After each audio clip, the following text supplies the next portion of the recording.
Hey, welcome back everyone to Azure Developers Live. I'm your host, James Montemagno, and I'm super excited for tons of awesome Azure goodness. Today, we have a whole lineup of awesome speakers from the Azure teams. We're going to be talking some brand new things in WebJobs for some sentiment analysis with some small language models. And of course, we're going to be talking MCP, one of my favorite topics in the entire world. I have some amazing guests with me. Before we get there, I do want to talk about some news that's been happening in the world of Azure developers. For sure, you always want to be following the Azure SDK blog. It is absolutely fantastic, filled with all sorts of good stuff. We have all the links down here as well, and we'll post a link to that in the chat, and it's in the show notes if you're on YouTube. But let's get to some of the news. First and foremost, there's a brand new Azure MCP server.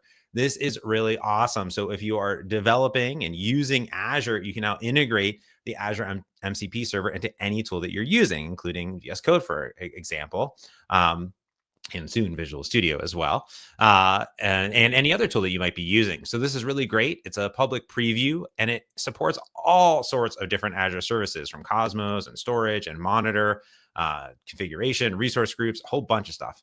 So what's great about this is that you can basically go and then you can query, you can ask questions, you can do a whole bunch of stuff on it as well. And it's super easy to get up and running. And that's great if you're working with other MCPs and doing side by side. And it's all open source as well. So you can actually check it out on their GitHub repository over here.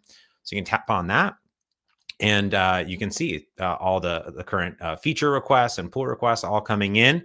And this was all built with the C# SDK, which is really rad too. So if you're interested in building an MCP server, you can actually take a look at this and see exactly how the team built it, which is really, really rad. So definitely check that out.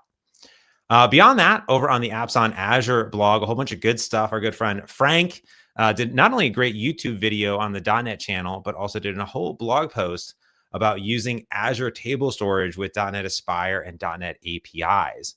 So he actually talks through the entire sort of process that he goes through, how he develops locally, how he uses orchestration on his local machine, how he integrates table storage into his application, and how he builds sort of this entire kind of employee application and gets it all up and running, which is really awesome. So you can kind of check all the source code, everything's open source, and integrate it into your application too. And then there is a whole video on the .NET YouTube that you can check out there too, which is really rad.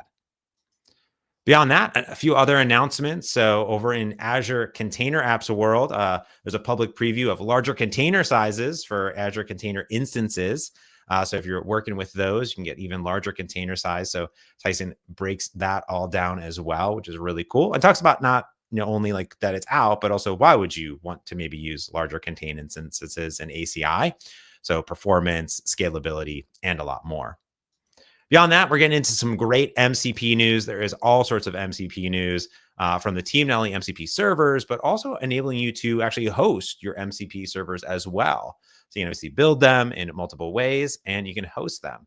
So the App Service team put out a blog just about how you can actually host remote MCP servers in Azure App Service, which is really cool. So if you're building those out, you can take a look at them and see, not only what MCP servers are if you're getting started with them, but also take a look at how to build them and deploy them. And there's full source code as well of doing remote MCP web apps with .NET and other the other programming languages too. And of course, if you want to, you can even host them on Azure Container Apps. So the ACA team and Anthony over there put out another one about how to deploy them. And the cool part of deploying remote MCP servers, there's tons of great services based on your scale and the services that you need. So he breaks down, of course, all of the things that you may be curious about doing.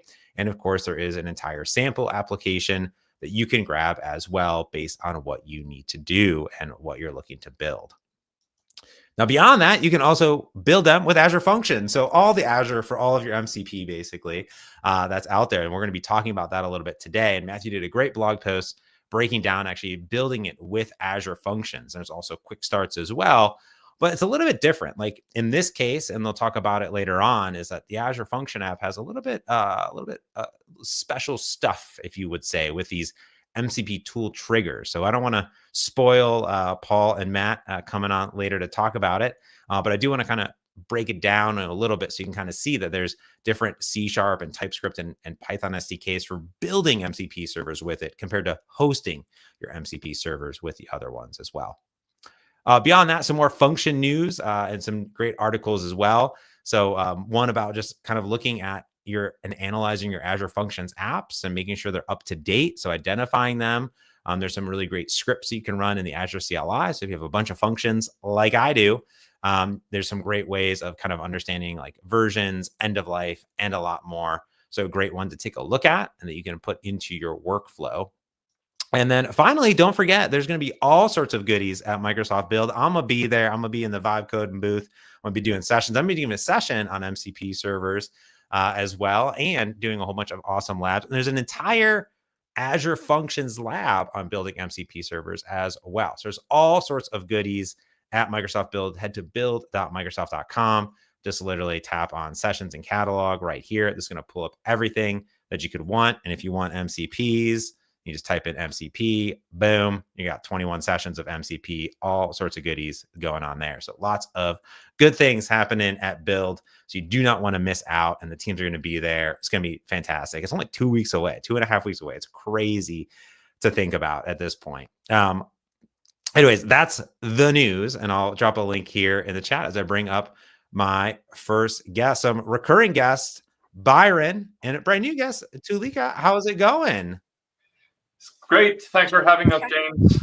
Absolutely. I'm super excited because I've been doing all sorts of sentiment analysis myself, and I use App Service nearly exclusively, and I'm really interested in different architectures and different things that y'all are doing. So I'm just going to let y'all take it away. So I'm going to go away and take it away. Super excited. Go. Thank you. So first of all, I'm not going to bury the lead. We're GAing Webjobs on Linux today. This is something that's been in preview for a couple of months. There's still the preview for Webjobs on Windows containers. That's going to be a little bit down the line in the summer. But as of today, you're going to start seeing the portals reflect that, with the preview going away for Webjobs on Linux. And that gives us the perfect excuse to come and do an interesting demo. So, we've all been tasked these days with adding AI to everything. And what happens is developers are faced with this challenge of, do I need to rewrite my whole application, or how can I add AI to existing code bases? And we think that Webjobs and some of the features that we have on App Service that let you run SLM, so small language models, on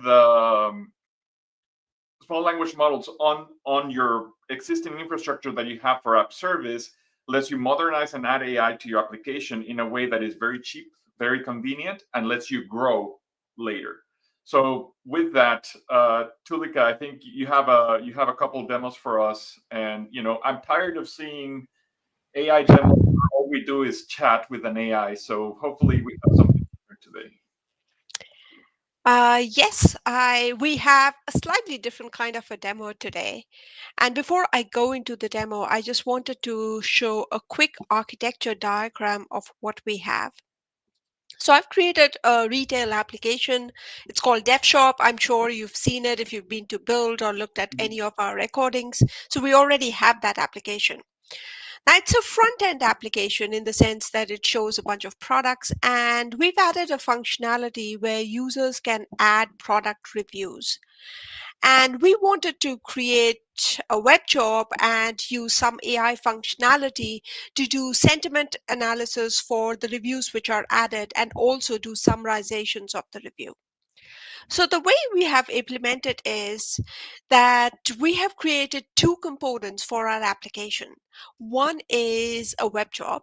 The web job will run at periodic intervals. Today I have it set to manual triggers, so we'll trigger it right on the demo itself, but we could set it to be run continuously or have some other trigger for it. Yeah, you could have a timer, right? Or you could have it based on the fact that the message was dropped in the queue. Yeah. And for the AI component, now we could have had the web job, go and contact OpenAI and try to do the summarization and sentiment analysis. Instead, what we have over here is we are using a small language model to do this job for us. The benefit of using a small language model is a small language model, especially a model like 5.3, 5.3.5, or 5.4, can run on CPUs. So you don't need expensive hardware to run these models. It essentially means that these models can run on the CPU instances that App Service provides.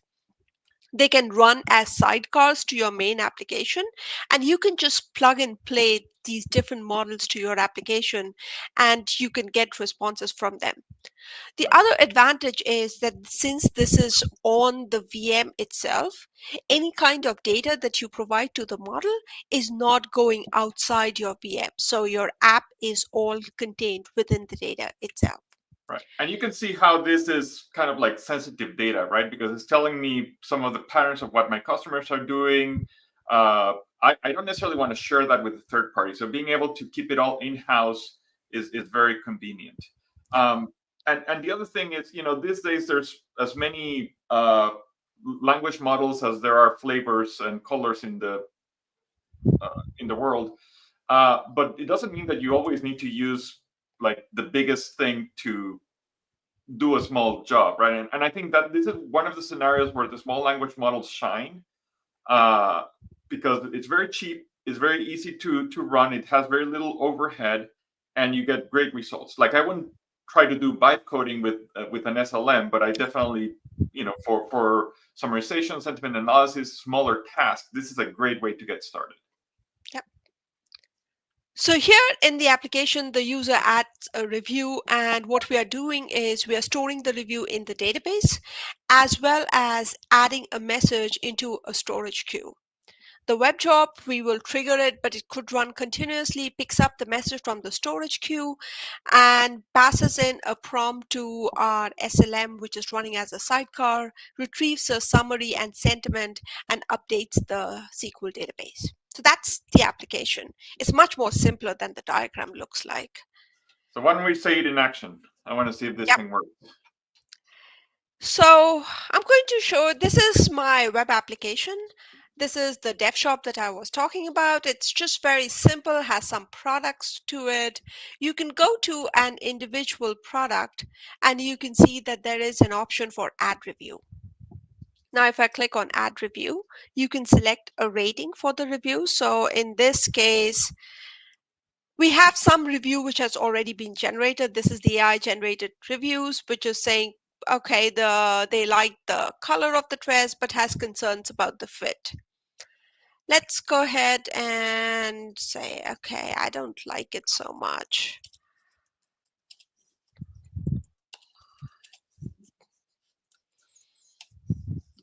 I'll make it slightly different. I don't like the material of the dress. Let's do too thick or something. And I'll go and submit it. Okay, so right now what happened is the review was taped to the database, and then we added something in the queues to basically trigger the web job. But right now, for the purpose of the demo, you're going to do that manually? Okay. Yes. So first, let me go ahead and show you the queue. So I created a queue over here, and you can see that it has added a message.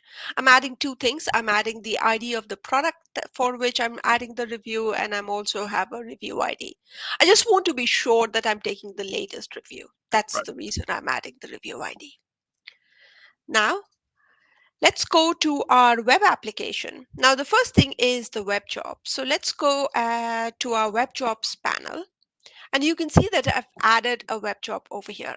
So let me go ahead and trigger this web job. So you have a button over here and you can click on run. So I'll trigger this. And while this is happening, I'll also show you that you can add a web job over here. So you can specify the name of the web job and you can upload the file. The file could be a zip file. For example, this is a .NET web job. So in this case, we have all the .NET DLLs into a zip file, but you can just upload a .sh file because a web job is nothing but a background task which is running. And that's a good thing to call out, the difference on the Windows worker versus a Linux worker. The Linux worker has only the runtime that you configure it for, whereas on Windows we have a collection of runtimes installed. So on Windows, something that you could do is you could have a .NET app with a Java web job, On Linux, you need to either target the same runtime as your app, or you need to bring your own runtime. So for example, if you had a Python web app, you could still run a .NET web job, but you would need to compile it as a self-contained executable. Here you can specify the type of the web job. So by default, it's continuous, but you can make it triggered. And you can specify a cron tab expression, which tells you when to run the web job. For example, the default expression is saying run it every 2 minutes. Right. So if you see over here, I've set it actually to run every 15 minutes. And so I can refresh this. Yes. The other cool thing is, the portal UI is here to help you get started, like when you're doing your first web job. But in reality, web jobs are part of the content of your application. So when you're taking the next steps and you're doing source control, etc., that's how you would add or edit or modify a web job. It's just part of the code of your app. I also like the fact that the portal has logs over here, so I can just click on the logs and look at what the web job did. It's just a script, so you can put in some code over here. For example, it's saying that it connected to the small language model for the summarization, and it's also giving you the endpoint we connected to, and I'm also printing out what was the summary. Right, and that's where you can see if you go back to the log, that's where you can see that it's a call on localhost, which is basically a side effect of the fact that we're using the sidecar, right? Which the beautiful thing is that you don't need to configure any networking. You don't need to worry about, is somebody else going to take over my very expensive AI endpoint? No, it can only be called by the app itself. Yeah. Which brings me nicely to the next thing I wanted to show, what I've configured for my app. So we kept mentioning that we have the small language model, which can run as a sidecar. And to set that up, you can go to the deployment center and go to the new containers tab. Here, you can add a sidecar. A sidecar is nothing but like an auxiliary process or container which runs beside your main application. It shares the network and the file namespace that you have on the VM, so it can talk to the main application. Now you can click on the add button here and you can bring your own sidecar, absolutely any container that you want. But we have tried to make the experience slightly easier by giving something called sidecar extensions. So here you can see that we have 3 AI sidecars. So we have 5.3, 5.3.5, and 5.4. We've chosen these because these are small language models. These are CPU based and can run on the app service instances. So you can choose any of these. And for example, if I choose this, which is what I have over here, I have a quick start also, which tells you exactly how to write the code to use it.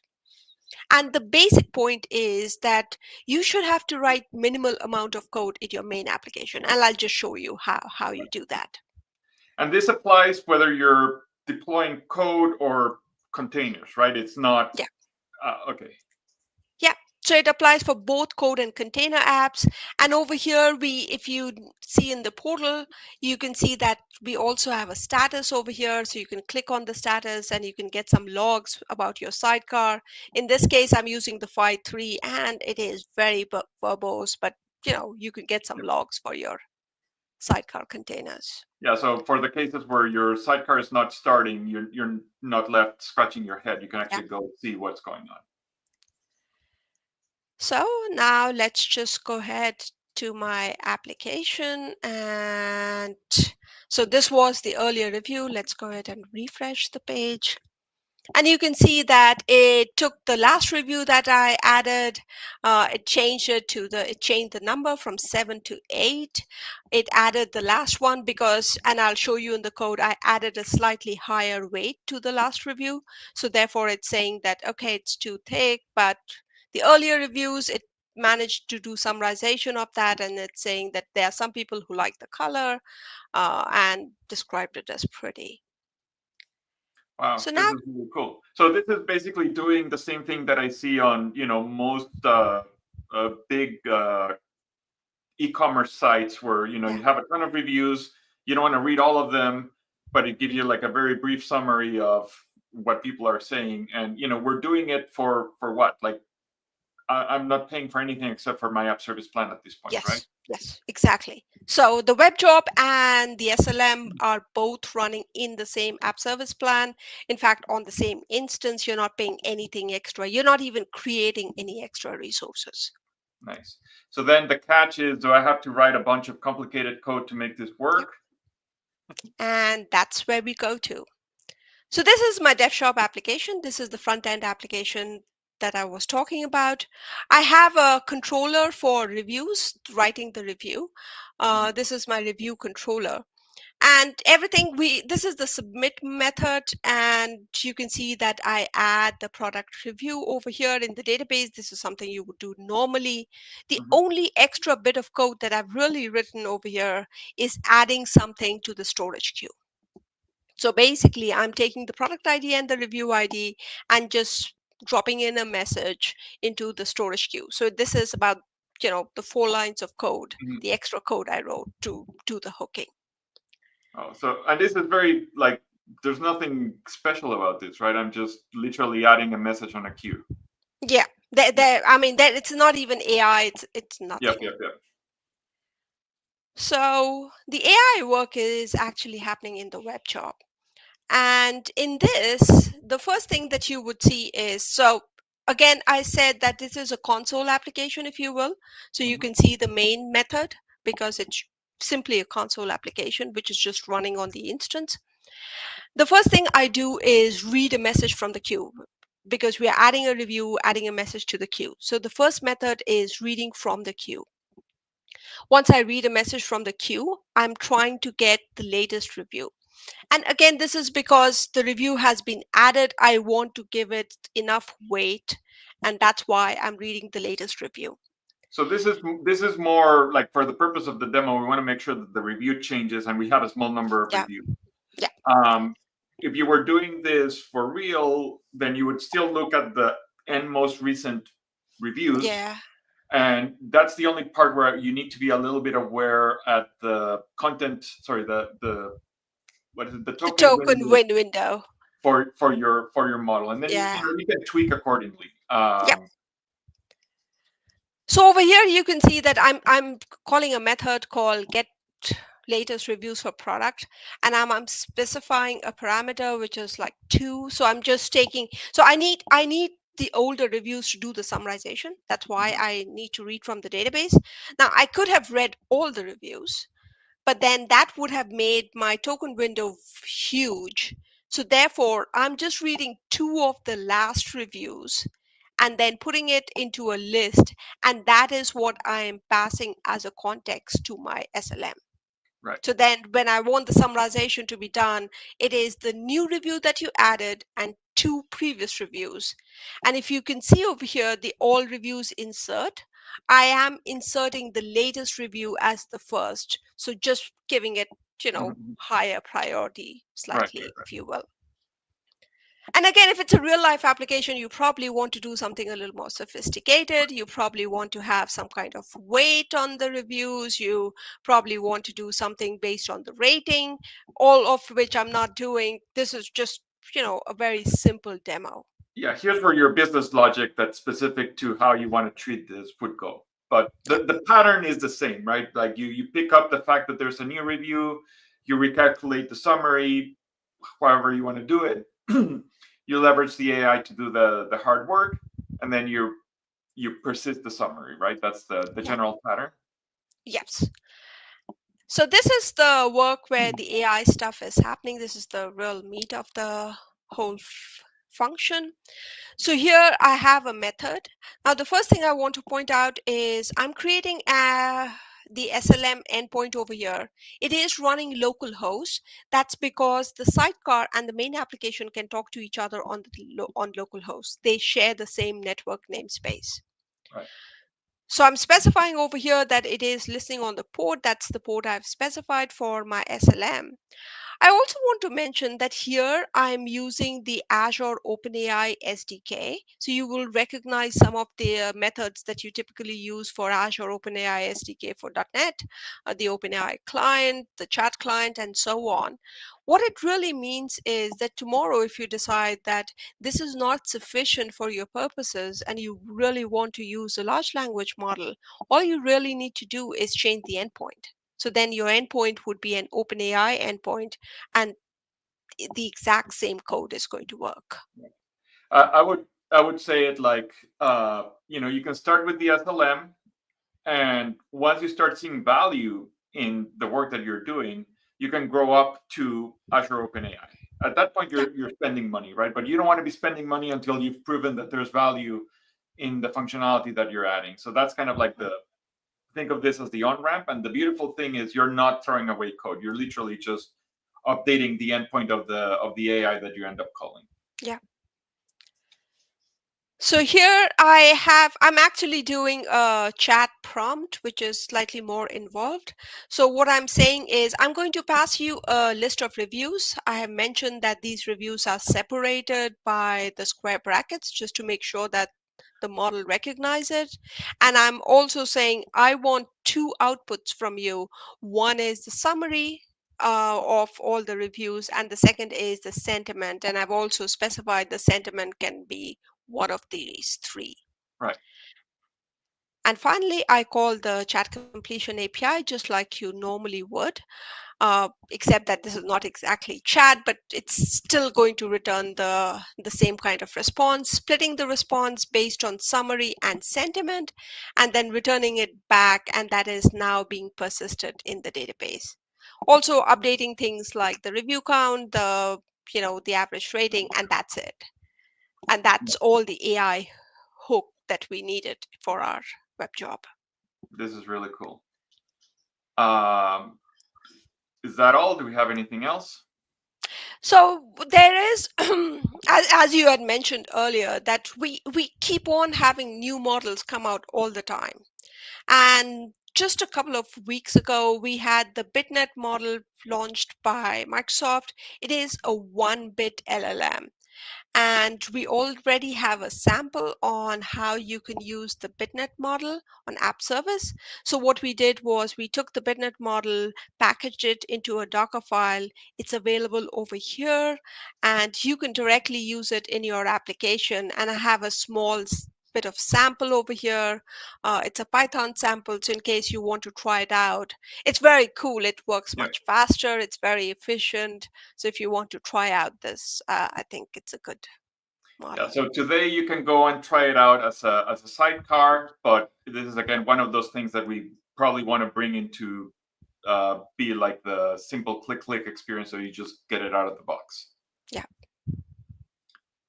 Awesome. All right. So that's all I had for today. So James, just one more shameless plug from our side. Build's coming up. We're very excited about that. I'm going to have a session with Jordan. So you highlight his blog post about MCP. So we're going to be going over Webjobs, SLMs, and a bunch of other announcements, including some demos with some agent stuff and using MCP on App Service. So I think we dropped the link, and I see you put it on the chat already. So yeah, just remember that it's live, but also you can watch it on the stream. So you don't need to be in Seattle to take part of Build. Yeah, that's awesome. Yeah, it's a great reminder too, is like everything, like almost all the sessions are live stream and recorded, and you can add them into your catalog and get your whole agenda up as well. This is a really awesome demo. I really thought it was really spectacular because I'm doing a lot of this stuff already. I'm just running in functions and calling my Azure Foundry and doing all these things. So one question I had for y'all is like the main scenario, like I'd love to do the demo thing, but who are the main sort of developers and customers that are like would be interested in this scenario versus saying like, hey, I'm just going to call into Foundry, for example? Like, what's the main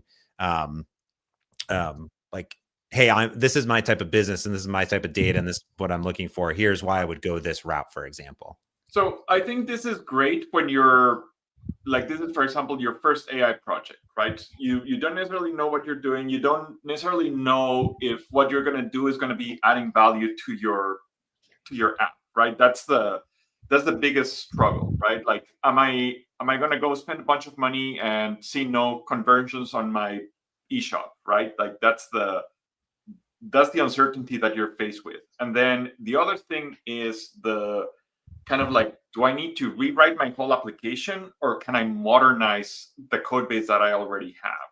And our opinion is that you can do very little work to add a lot of value to your existing code bases. You don't need to go rewrite the moon, right? Like, so that's kind of like where we see it. You can do a lot with the SLMs, but there will come a point in time where you will need to grow up to the bigger scenario. So that's the other important stuff. All of the stuff that we showed you here is not throwaway code. It's very, very simple to go and start pointing to for example, the Azure OpenAI endpoint, and you don't need to refactor much. It's literally just changing the reference.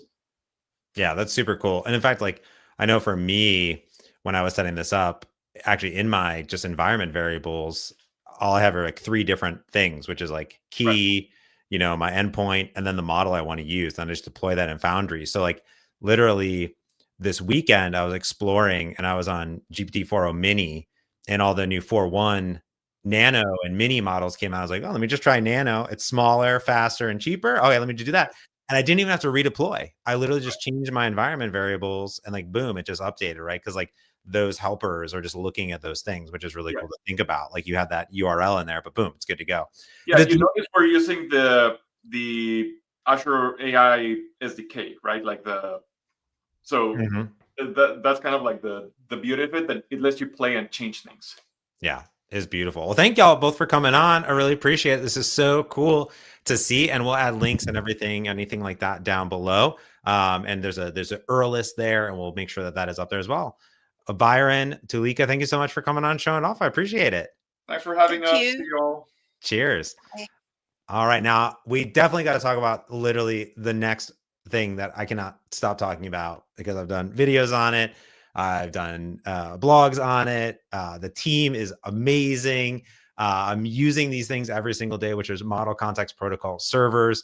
I'm using them every single day. I literally just recently integrated the GitHub MCP server into my VS Code setup.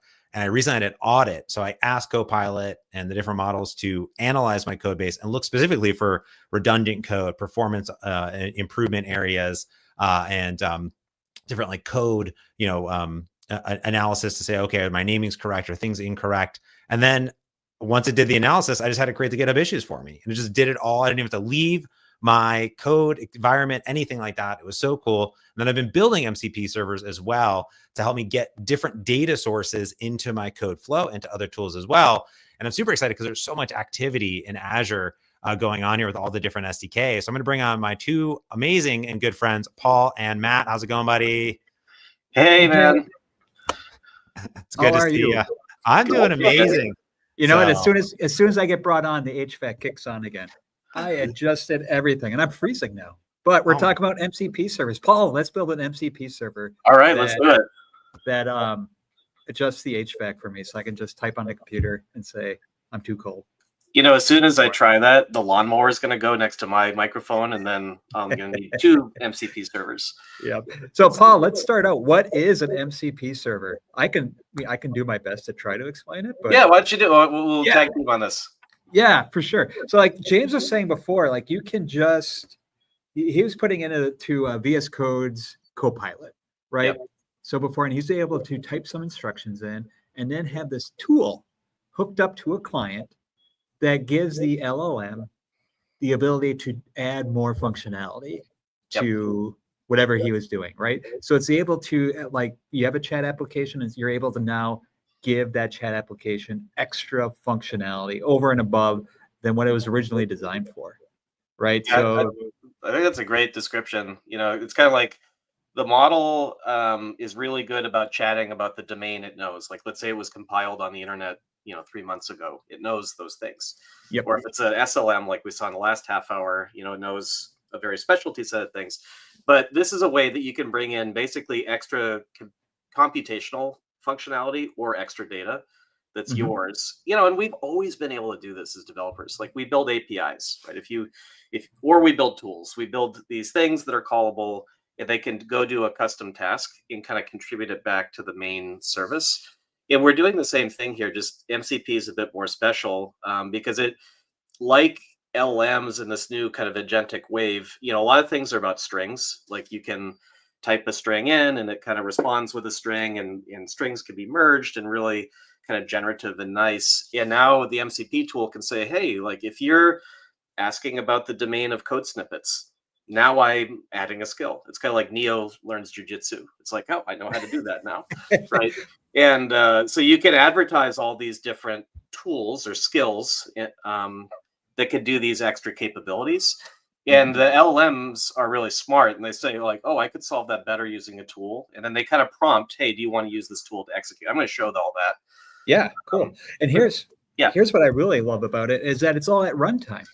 Right. So you don't have to actually redeploy everything to get all this extra functionality. You can just add it at runtime and just say, you know what, I want this to bring it in, and it is there. So it's really it's very dynamic, just like you're saying. Because we know how to do this, right? We can add NuGet packages, we can add, you know, PyPy packages, and we add things that way. But this is, like you said, completely dynamic. You just kind of register or deregister tools. Yeah. Cool. All right. So I'll let you get to it. All right. I'll be quiet for a little bit. I think I'll take the stage, please, the share stage, and just tell me when I've got it, so we don't do Inception. Go ahead. There you go, and you're good. Okay. All right. Sorry, just a little bit of Inception, I guess. All right, so let's go to a web page. So we'll make sure we share this after, but one I remember is aka.ms/remote-mcp. And as James advises me, just when you think the web page is big enough, go 2 more. All right, so I'm going to do that, sir. And these are just a set of code samples. You can find them in a number of places. Matt, you've done a nice job, you know, getting the word out. Also, you could go to Awesome AZD. You'll see the same ones, but we have these remote. Oh, and I didn't even talk about remote. We have these remote MCP servers that you could build, and we just happen to implement them on Functions, because Functions is really good at exposing APIs. And we've got it in, you know, a number of your favorite language versions. If you want to do Node and TypeScript or Python or .NET, we have all the versions. And as we add like fancy extra features, like this one adds Entra and OAuth login using an APM service serverless gateway. We'll just add some more here. So this is a good place to start. Just for the first demo, I'm gonna show .NET. So here's the repo here. I've gone ahead and I've cloned it already. And we'll just open this in VS Code. All right, let's make sure I'm in the right one. Okay, so what we're looking at here, this is us building a remote MCP server, and we're going to do it as a function. So I can go in the source code, and I'm going to go from like simple to medium simple to a little bit less simple, right? So let's start with the simple. We've got this hello.cs, and it's a hello world type thing. And let's do Zen mode. And this is all the code, Matt, that we need to run this. So I've just defined a code function. It's a say hello function that returns a string. It just statically returns a string, you know, nothing too special here. But the cool thing is we've added this MCP tool trigger. And this is, you know, if you're familiar with Azure Functions, we have a programming model that just makes working with backends really easy. And so just by adding this attribute, you're one attribute away from encapsulating this entire function with an HTTP streaming server and an MCP server transport on top of that. So now it speaks the MCP protocol. Yeah. And this is actually super cool because we're showing this remote, and I want a remote server, and I want to kind of hone in on that because a lot of times MCP servers run either with NPX, like through Node, or with Docker. Yep. This is not even on your machine, right? So you don't have to go through all that mind meld of like, all right, I got to start up Docker and all that stuff. Right. This is on Functions in Azure. It's That's a service. A big step. Yeah, it's on the internet, right, so to speak. Yes. And it's how you share. we've done this forever, right, Matt? Like you'd build EXEs or you'd build DLLs and you'd build tools and you could call them at the command line. And then what's your deployment model? Well, you got to X copy that thing everywhere. And when it's time to update it or patch it, you got to patch all the desktops. So like, just like API centric development kind of enables, you get the web-based deployment model by making it a remote MCP server. Yeah, which is amazing. And the thing that I really, really like about this, and we'll get into it a little bit later, that really shows the power, is what you mentioned, is that all you're doing, you're saying MCP tool trigger, kind of like you do for an HTTP trigger. You're just decorating with an attribute, and then boom, you have your MCP server up and running. You totally nailed it. Like, in fact, we took a page out of the book. So we have an HTTP trigger, just like you said, and it exposes, the HTTP webhook and kind of sets it up as an HTTP server with a gateway. We actually literally we built on that work, and we said, okay, we'll stand up an HTTP streaming server. We'll go one step further, and we'll encapsulate it with an MCP server as well. So it's like, and that's actually how we were able to get this thing out the door so fast. We could leverage all that work. Cool. Like, Functions already knew how to do HTTP, right? Yep. Awesome. And just one, slightly more interesting example, because you'll see it in a second. So this one, we'll go back to Zen mode, which I love. This one does something a little bit more interesting in the context of VS Code, right? So we're going to do the same trick. We're going to take these functions, and they basically read and write snippets of code, which are, just blobs of text. So you can save them, and then you can get them back. And in this case, we're going to use the MCP trigger tool attribute, but we're also going to start to do the more interesting thing. And you can see these statics here. We give the tools a name and we give it a description. And I'm going to joke for just a second. I think MCP is going to make us better developers who write better docs, because you have to write a good description so that the LLM knows what your code does and knows how to call it. Yep. Yeah. So yes, so we could kind of think of that as metadata, essentially. Mm-hmm. Yep. Cool. Totally. So and so this is doing that. And then one other superpower basically of Functions is, like, we do all the event-driven apps things, and we connect to a bunch of data sources. So we're also going to work with another data source, blob storage, so that not only do we get and save snippets in memory, but we're going to actually persist them to a little bit of storage. And you're just one binding away from using that. That is, for my money, the reason to come, is that now we have an MCP server, and now we're able to use the rest of the goodness of Functions the same as we always have, right? It's super easy to write to a blob input, and all you're doing is returning.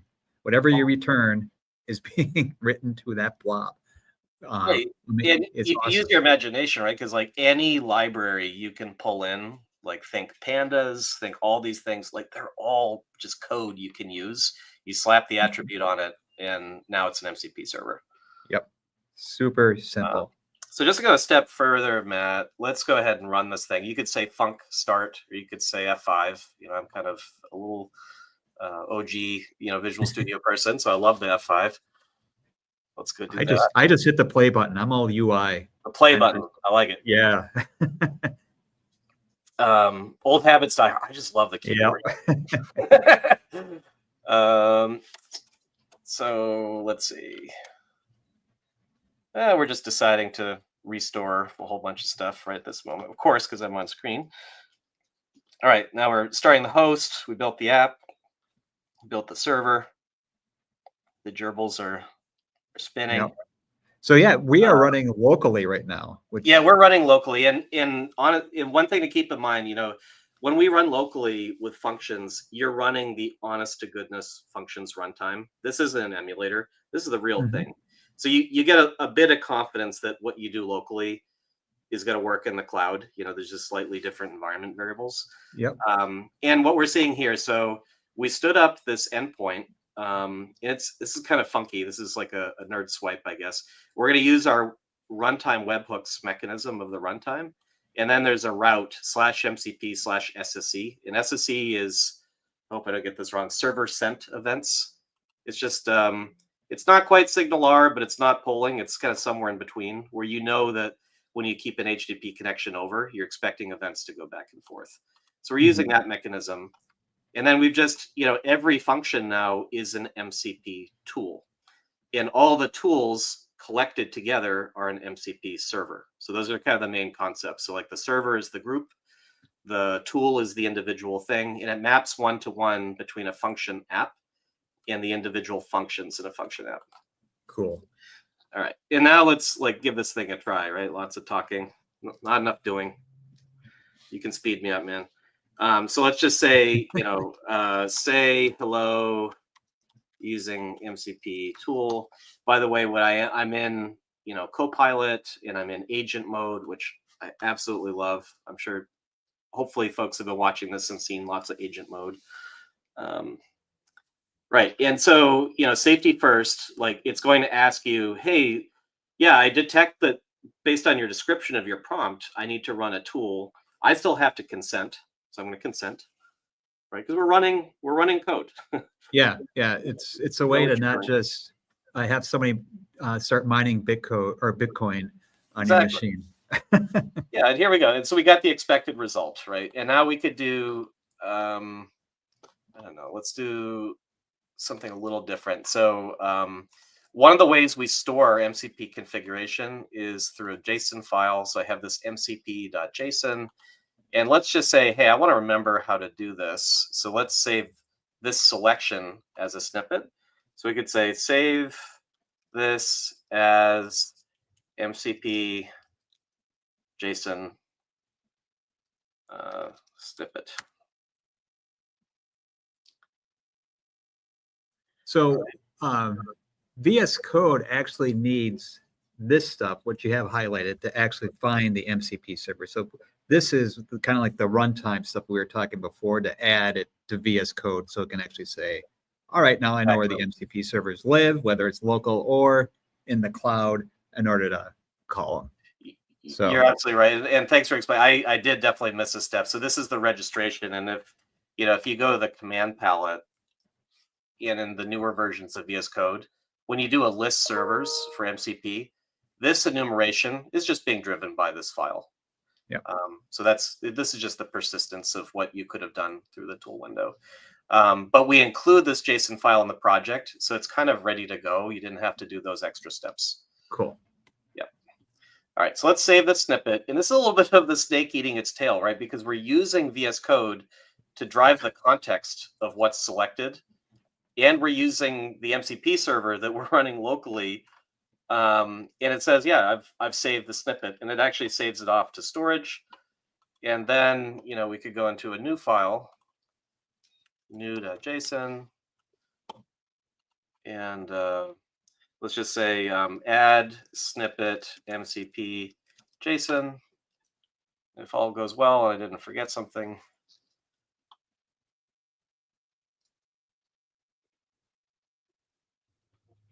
All right. And now it's trying to be. So there's some cases here where the agent mode can actually be too smart, and there's enough context that it knows what to do even without a tool. Maybe we'll just try a little bit more information using MCP tool. Let's just see if this jogs the memory. You should have wrote your metadata better, Paul. I should have. And also, another just sort of fun thing, you can write best practices and prompts in Copilot instructions. So you can kind of say, hey, when you're not sure, favor this one thing versus this other thing. Yep. That's actually super cool. The instructions and prompts that we'll talk about another time. But it looks like we'll talk about another time. It didn't I have to debug it. I wonder if I even have, I should have done this in my demo prep, if I have my my emulator running. Let me see one quick sec. We'll give this a couple more thoughts. So here we go. Looks like the emulator's there. That's kind of funny, isn't it? Let's try it just one more time. And, if it doesn't work, it's probably I did something wrong. I'll look at it a few minutes later. All right. So we'll just say save this snippet as MCP1. Should we give it an extension? I don't think it matters. Yeah.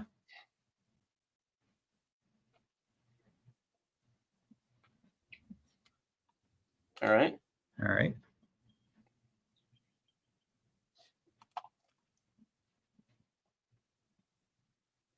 Oh, you know what it's doing? It's running my remote server. Oh. Because I was looking like, hey, why am I not seeing trace here? Ah. I think that's what is going on. And let's just say load or get MCP1 snippet and insert here.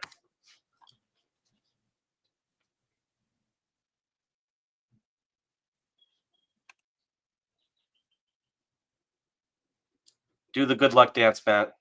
I am. Okay. This is my dance move right here. There we go. There we go. We knew this stuff works. Of course it does. And again, we're not seeing trace because it's calling the remote server. Yeah, and it can get fancy. It's like, oh, do you want to run more tasks? No, I don't want to do that right now. But anyway, so I think what we showed here is not only did we find a tool, but now that we kind of knew this tool would be used inside of Copilot. And so we were able to do some code-centric things based on the selection and based on the open files, which I think is incredibly cool. It starts to show you the power of this thing. Like I like to use it to extend VS Code capabilities, let's say for migration or for best practices. And we'll talk about it in a second. I also like to use it to get more data. And I think James talked about that too. Like when you operate sites, you can now make API calls operationally that tell you about your running apps, and you can bring it right into your DevOps tools. Yep. Cool. Anything else I missed here? What do you think? I think we hit the high points. And one of the things I was thinking about, just as we create samples over on my team, is we have this eShop, right? Everybody knows about the eShop sample that we've been using, and right now it's a outdoor sporting goods type shop. And one of the things that we're going to add to it, like right now, you can search with it, just saying, I'm looking for hiking boots. I'm going on a vacation to the woods. What do I need? Yep. Well, what we're thinking about is I'm going to like the North Cascades National Park this weekend, and it's going to go out and use like a weather MCP server added onto that. Check your weather where you're going, and recommend bringing a raincoat because the weather there. So we're adding like MCP servers to do stuff like that on consumer-facing applications. So we're not just limited to developer-centric. Totally. apps. Yeah, it's a good point. Like, another immediate thing I could use this in is, let's say, Copilot Studio, right? And so, Power Apps and all kinds of applications can consume it. But then also any agentic app, the agent in your client app can call this MCP tool. So it's kind of like API-centric development. It just opens up just a world of possibilities. If you don't mind, I'll show you just like one or two more possibilities too. Yeah, let's see it. Okay, so this was the dev-centric. We did hello, we did snippets. Let's what are a couple other things we could do? Well, this one, and this is in the same samples gallery, we're just going to add an enterprise strength login using APIM. And by the way, one very cool thing, I'm not paid to say this, I'm excited about the new APIM serverless gateway, because just for a few dollars, you can add Entra or OAuth login to your application. And it's very lightweight. It's very inexpensive. It works with APIs you write. It works with APIs you don't write. So, in the past, you might have to get like an enterprise class SKU. But now you can do it right in the serverless. So I have a completely serverless application. My costs are low. But by doing this, now I'm going to get the true OAuth or Entra style login to this remote API. Pretty awesome. Cool. And you could get the bearer token, and you can work on behalf of and do, pretty serious stuff. That's awesome. Another one, my colleague Eamon, he's also a lead on functions. He showed how you can basically do a RAG scenario using an MCP server. Actually, it's a little easier to see it in code. So let's come here and we'll make it big, big, big, big, big. All right. So I'm just showing, he wrote this cool script that also this thing is in a VNet. and you need to have your VPN be allow listed through the firewall. So anyway, he did some nice kind of tooling stuff for that. But the star of this one's Python, Matt. Doesn't matter. We can use any language. And it's going to use one of the triggers and bindings to do the embeddings, right? So you can ingest data. And if you look at this test file, that could be as simple as support incidents. We can just ingest files or streams of data with support incidents. And then we have another function here, just decorated the same way, but kind of in the Pythonic, where we have a trigger. It's against the MCP tool trigger. Here's the description. But just by having this function, now we can pull out of our RAG database support ticket information, and we can bring that right into the agent and right into the environment, like whether it's Copilot or what have you. So just to kind of give you a little bit of an imagination, it could be about compute, but it could also be about bringing in your custom private data. Cool. Yeah. That's pretty neat. I dig that one. Yet another one, but wait, there's more. I was playing on my long flight the other day, and we were kind of thinking about, well, AI Foundry, whether using the agent framework or whether using the more code-focused semantic kernel process framework, you could write really powerful agents using Foundry, and they kind of give you one-stop shopping for all the services that you need to do that, whether it's search or models or organizing things with a project. And so when you have a model that's already built with AI Foundry, what this shows you is you could actually encapsulate that also as a remote MCP tool. So this enables kind of like agents simply calling other agents using MCP. So one use case here might be, I've written a cool agent and I want to expose it to all my Copilot enabled developers. Or I want to expose it to client applications in an easy way. And you could just encapsulate this guy with a remote MCP function yet again. And so if we look here, and this is meant to be really simple code, but we're just using Foundry with semantic kernel in the process framework. We're doing a very simple completion, but you can use your imagination. Anything you can do in semantic kernel or Foundry, you can do here. And then we're doing the same trick. We wrap this thing with an MCP tool trigger, and we include the right metadata for the description. And now you've exposed this entire agentic piece as an MCP tool. Right. That's pretty cool. And agents, they can do a whole lot. Like they can act on your behalf, which is pretty neat. Pretty neat. Yeah. And so you can start chaining these things and have it do pretty interesting orchestrated workflows on your behalf, like you said.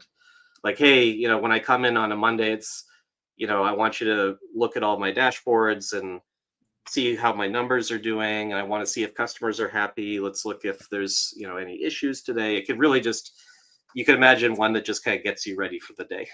Yeah. And if everything's trending bad, you ask for vacation right away. Vacation, or you plan a long lunch or whatever you got to do. Cool. That's pretty cool. Do you have any favorite use cases? I don't know. You've been looking at this also with me for about a month. Do you have any favorite things? You know what? We're just playing around and kind of exploring everything, trying to get them into more, what I'll say, consumer-facing apps. And when I say consumer-facing apps, like out of like GitHub Copilot and like what our everyday developers might be doing for their customers, and trying to show off the power there. And agentic is definitely something that we can do. And actually, we just completed and I'm not even sure if it's that they flipped the switch to be public yet, a travel agent agentic app that uses MCP, just like you were showing. It uses the exact thing that you were showing. So they have different agents. They are all wrapped in MCP servers, and they can communicate that way. So that's actually really cool, where you let the agents discover each other. So yeah, that's really cool. Yeah, one of the things. And if it is public, I'll make sure it gets into the show notes for this episode. But yeah, what I really like though is the power of having functions, and so we don't have to throw everything in Docker and host it locally. And I think that's the next step, where perfect. Initially everything was there, locally through Docker or NPX, and then now this next step when we can throw it all up onto the cloud is, I think that's our next. I mean, of course you could throw Docker here somewhere, but I don't think we really even spent any time on it, but this is honest to goodness on the internet. I mean, it's secure by default. It's VNetted, it's got keys, so single key off, right? And we could add APIM to make it an entra and an OAuth. But like our MCP server is like literally on this endpoint right now. And you saw us call it, right? It was calling the internet version. So, yeah, it's all cool. And yeah, check out definitely AKAMS/MCP-remote. And that's where like the entry point for all the examples that y'all made. And like this one. It's really cool what y'all are up to. And it's evolving all the time. So sweet. Cool. I have one question. Yeah. Yeah, I got one question for you. So let's say I have a bunch of Azure Functions today, right? I integrate that, like, you know, I have like this feedback analysis app that I've been building. I've been thinking about how I would build an MCP, you know, server for that. I have some local ones that I'm running instead of Docker. But like, if I already have functions today, like, would I extend my existing functions that exist? Would I create a new function file and just, you know, kind of create new functions with other triggers on it? Because let's say I have a bunch of HTTP triggers today, right? Yeah. Would it just be kind of being like, here's my HTTP trigger file, and here's also my, you know, MCP trigger file, and I would kind of be like duplicating it, or is there a way to kind of chain to say, okay, if my MCP server, my MCP trigger gets called, then call this other function that I have, basically, right? There's some reasons for it, so we don't create too much chaos, but we basically allow one trigger at a time for a particular function. You can have as many inputs and outputs as you want, but it's always one trigger. So what I would do, if you want to kind of like keep, let's say, an HTTP trigger, I would just I would put the logic for your function in a code function, and then I would have, you know, it kind of dually home it. So my HTTP trigger calls that helper API, and then I just add one more MCP triggered function that delegates to the same helper function. What you could also do is, if you're kind of like, no, I'm modernizing this to be MCP all the time, you could change HTTP trigger simply to the other attribute of MCP trigger.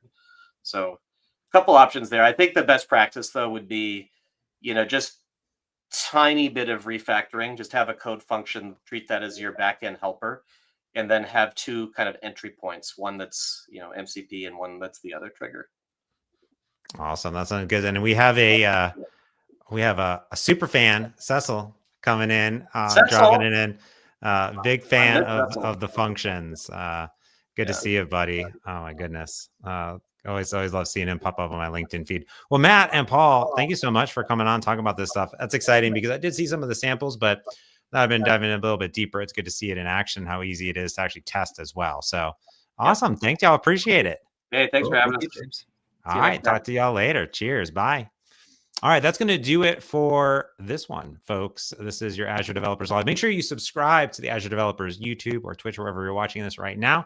Not only are there great videos popping on all the time, but we also have these live streams, not only for sort of a bunch of different Azure services and developer tools, but also different things like Logic Apps and APIM and APIC and things like that as well, doing their monthly stand-up. So you get to enable you to interact with the teams, building the awesome things for all of y'all. All right, that's going to do it for this Azure Developers Live. Thanks for watching, and check in the next one. Bye-bye.